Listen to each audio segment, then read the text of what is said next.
Hello and welcome to Biba's Canadian Journey. Thank you so much for tuning in. I want to wish everyone, all my subscribers, well-wishers, everyone that follows or likes Biba's Canadian Journey, a very, very Merry Christmas. I know Christmas has passed, so I hope you had a good Christmas, a joyful one, and most importantly, a very restful and relaxing Christmas. For us, Christmas was very quiet. We're in a second phase of a mini lockdown. So it was a very quiet Christmas. But this year, I decided to do something very different.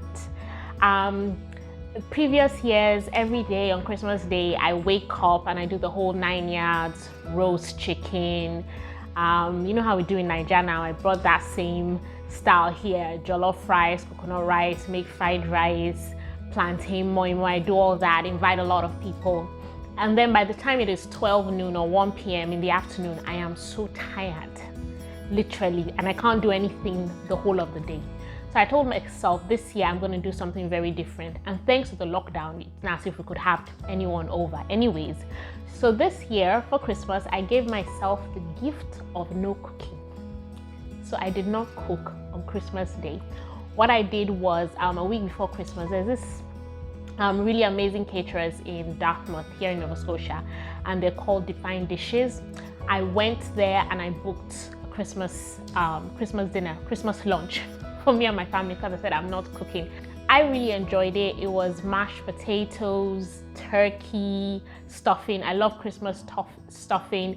A lot of cheesy broccoli and cauliflower. I really liked it.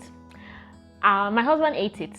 And after he ate it, he said there's actually no substitute for jollof rice and plantain. So I know he was trying to pass a message across for next Christmas. My 4-year-old, on the other hand, was not having it. She had a spoon, and after that, she nearly gagged. And after that, she's like, no, she's not. She said, Mommy, I'm not eating this. And when I asked her what she wanted, she said she wanted poundo. So she ate pounded yam, and thank God I had small egusi in the fridge. So anyway, in a nutshell, that was my Christmas. But the good thing is, throughout the day, I was not tired, I was not exhausted, I was not irritable because I didn't do anything. In fact, the way the takeaway food came, I just popped it in the oven for 30 minutes and voila, it was ready. So I enjoyed it, but let's see what happens next Christmas. So that was my Christmas day in a nutshell. I hope you had fun. So anyway, let's get started for today's the business of the day. What I'm going to be talking about today's segment is going to be really short. So what I'm going to be talking about is provinces and Canadian immigration streams to look out for next year. So let's get started.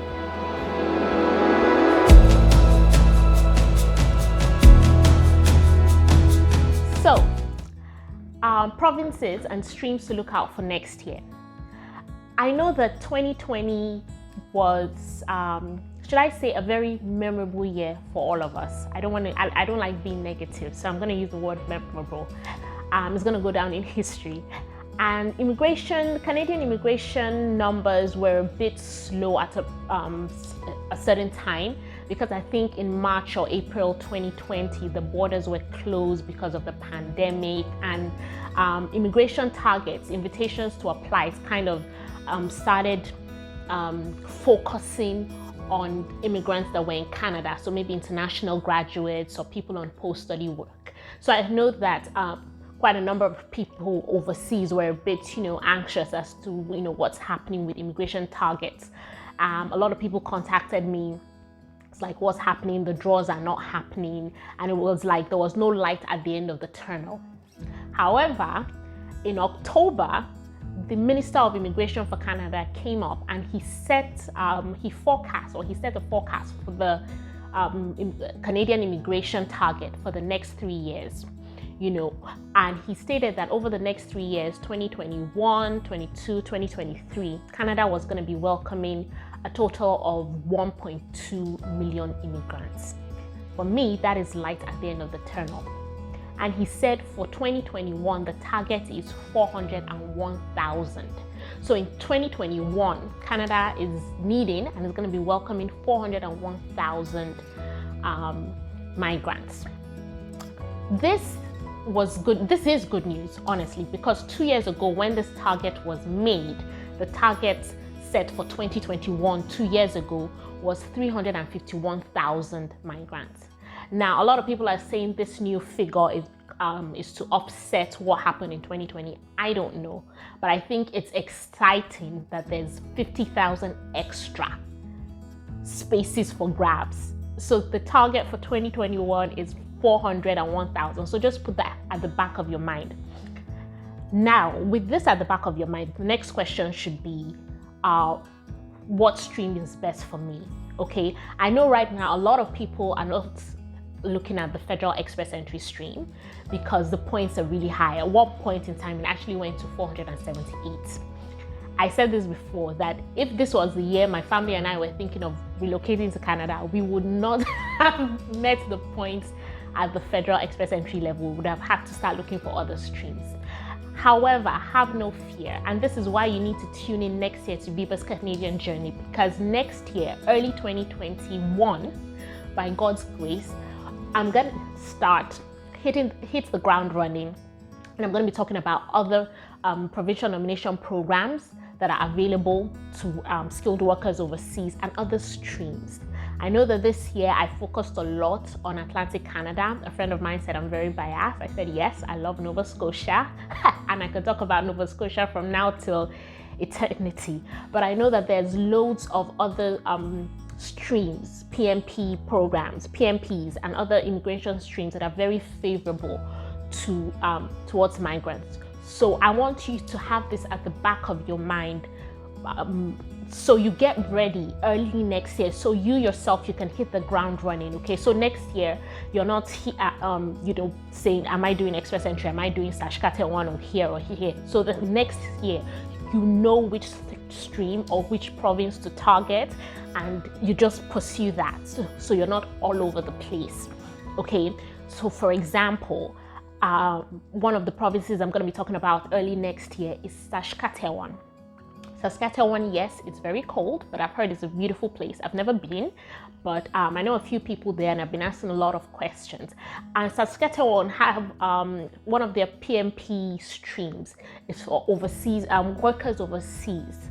Okay, and the good thing about the Saskatchewan program is that they have a wide variety of NOCs. So unlike Nova Scotia, that had one of the Nova Scotia stream that had about 10 or 12 NOCs in demand, the Saskatchewan stream has a wider variety of NOCs. So right now is one of the most popular provincial nomination programs because a lot of foreign workers, foreign skilled workers are actually looking into this stream. So I'm going to be talking about it. I'm also going to be talking about the OIMP, the Ontario Human Capital Stream, that is also for foreign skilled workers. For those of you that love big cities, Lagos, London, Toronto, this is for you. I'm going to be talking about it. I'm going to be breaking it down, simplifying it. So immediately you listen and you hear it, you can tell yourself the truth. Is this for me? Is this not for me? I'm going to really break it down. I'm also going to talk about a fairly new stream, not that new, but fairly new, the Rural Northern Immigration Pilot, RNIP. Very quickly, this stream is a community-based stream for some rural communities in Canada. One of the criteria here is that you must be willing and able, very willing to live in a rural community. So for instance, one of the ones I'm going to be talking about is the stream for Moose Jaw. Moose Jaw is about an hour and a half, 2 hours away from Regina, which is the capital of Saskatchewan. I'm also going to be talking about the Sudbury one. Sudbury is about 4.5 hours away from Toronto. So like I said, it's for people who would not mind staying in rural communities with about 50,000 or 60,000 people. If you like the metropolitan big city life, city center, then this stream is definitely not for you, but I'm also going to be talking about it. So for everyone whose scores are quite low at the federal level, have no fear. There are other streams available, and I'm going to be talking about that. I'm going to leave Atlantic Canada for a bit, and we're going to be talking about other streams, okay, and other pathways. So you need to tune into Biba's Canadian journey. in 2021. Why do I keep saying 2020? In 2021. So please tell your friends, family members, anyone that's interested in relocating to Canada 2021. I'm also, if you want me to talk about international graduate streams, because there are some provinces that are should I say, their criteria is favorable. So if you come here as a graduate and you do let's say a 2-year postgraduate course or a PhD or something like that, they have a stream that is favorable for graduates, where you can, with your study permit, you can easily, if you meet the criteria, easily transcend into a permanent residence. You can become a permanent resident. One of such provinces is New Brunswick. So if you want me to talk about that, please also drop a message and I'll talk about that next year. It's all about, the different channels available to come next year. So this is my take home for you before you go for, prepare for the New Year's Eve party or New Year's party, crossover, or however you want to enter the new year. This is my take home.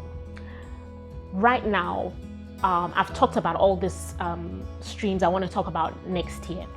However, take home, please and please, if you have not considered creating an express entry profile, then you will need to. Please make that priority for early 2021 to create an express entry profile. Obviously, before you create an express entry profile, you need to be eligible with your, make sure you have at least 1 year skilled work experience. You need to prepare and take your IELTS. You need to have your credentials evaluated. If you're new to this, please subscribe to my channel. It's very easy to do, and you can go back and look at and watch my videos. One of my videos, I think, is titled "Moving to Canada: What You Need to Know."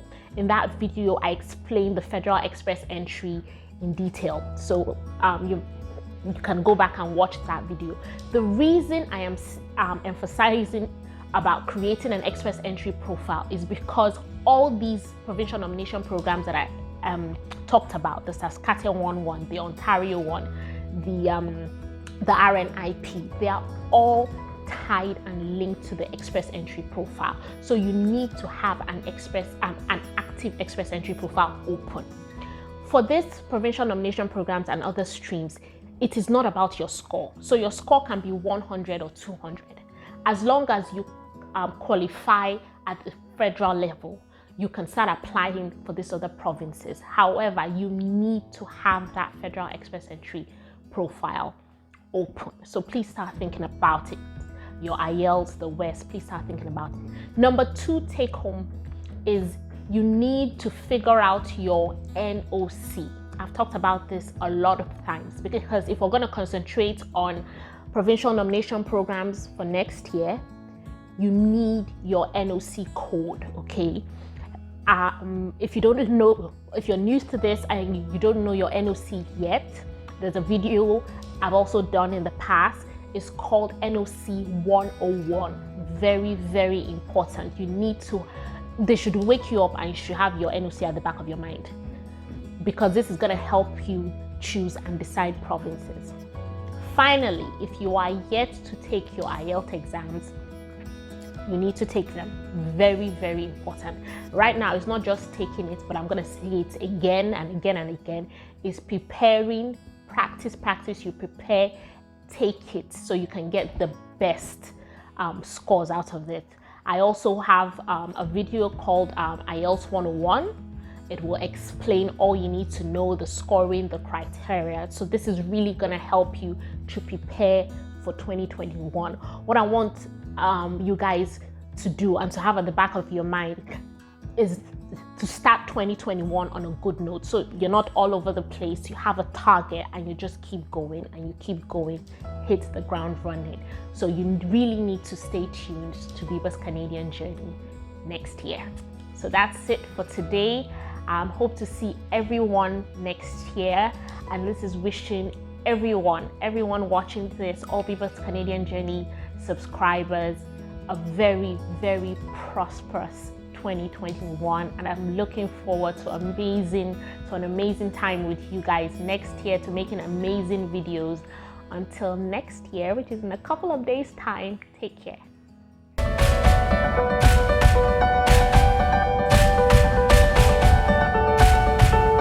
Hi, my name is Biba.